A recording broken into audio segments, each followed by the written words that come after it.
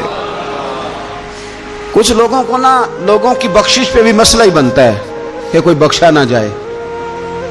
وہ ایک صاحب کہہ رہے تھے جی یہ کیا معاملہ ہے کہ جمعے کو بندہ مر گیا یا فلانا ہو گیا تو اس سے حساب کتاب نہیں ہوگا، اتنے بڑے جرم لوگوں نے کی، اتنے پاپ، اور جمعے کو مر گیا تو بخشا جائے گا۔ تو میں نے کہا جرموں کا بھی اسے حساب اللہ لے لے گا، لیکن میاں حساب کتاب کی ڈیوٹی نہ اللہ کی ہے تو بہتر یہ ہے کہ اسی کے ہاتھ میں رہے، تو نہ اپنے ہاتھ میں لینے کی کوشش کر۔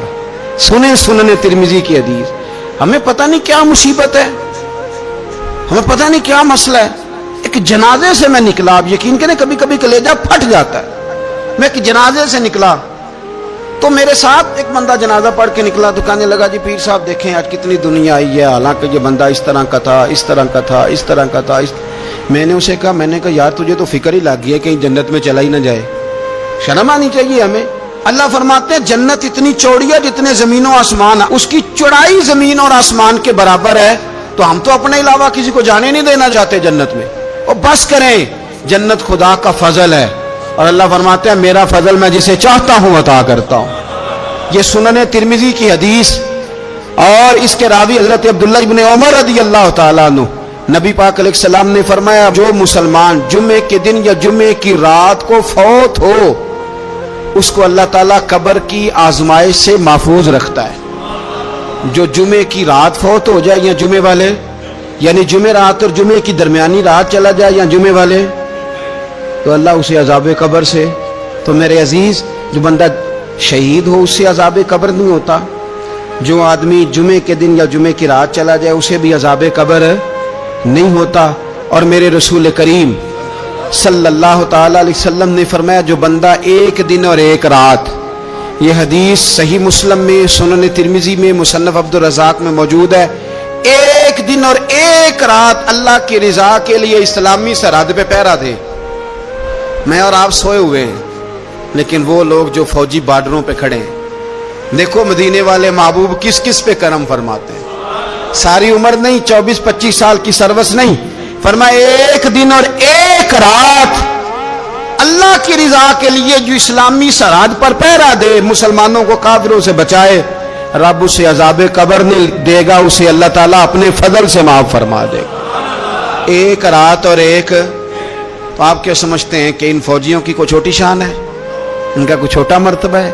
ایک دن اور ایک رات اگر یہ پہرا دیں تو اللہ انہیں اتنا انعام عطا کرتا ہے۔ اسی طرح سن لو، یہ ذرا غور سے سننا، ابن ماجہ کی حدیث، اور اس کے علاوہ مسند ابو یعلا میں موجود حدیث کے راوی حضرت ابو ہریرہ رضی اللہ تعالی عنہ، حضور صلی اللہ تعالی علیہ وسلم نے فرمایا جو شخص بیماری سے فوت ہوا،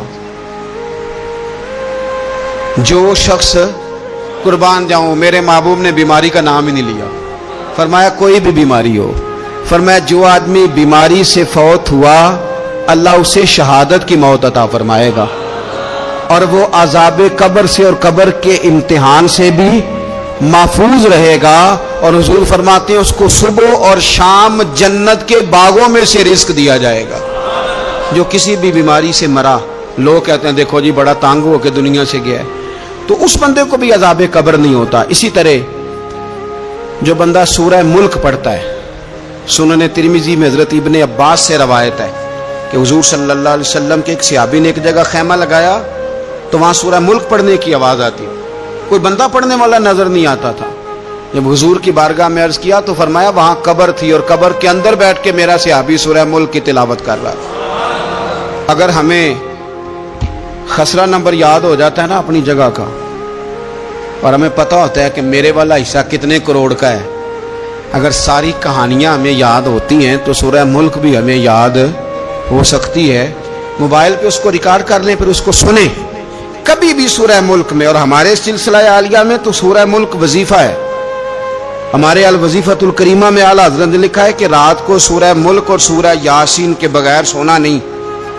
سورہ ملک اتنی شاندار صورت ہے کہ نبی پاک صلی اللہ علیہ وسلم نے فرمایا یہ قیامت کے دن اللہ کی بارگاہ میں ناز سے جھگڑا کرے گی اور کہے گی اے اللہ یا تو میرے پڑھنے والے کو جنت عطا فرما یا مجھے قرآن پاک سے علیحدہ کر دے. تو رب کریم پھر اپنے فضل سے پڑھنے والے کو جنت عطا کرے گا. اللہ کریم ہمیں سمجھنے کی توفیق عطا کرے. آخر دعوانا الحمدللہ.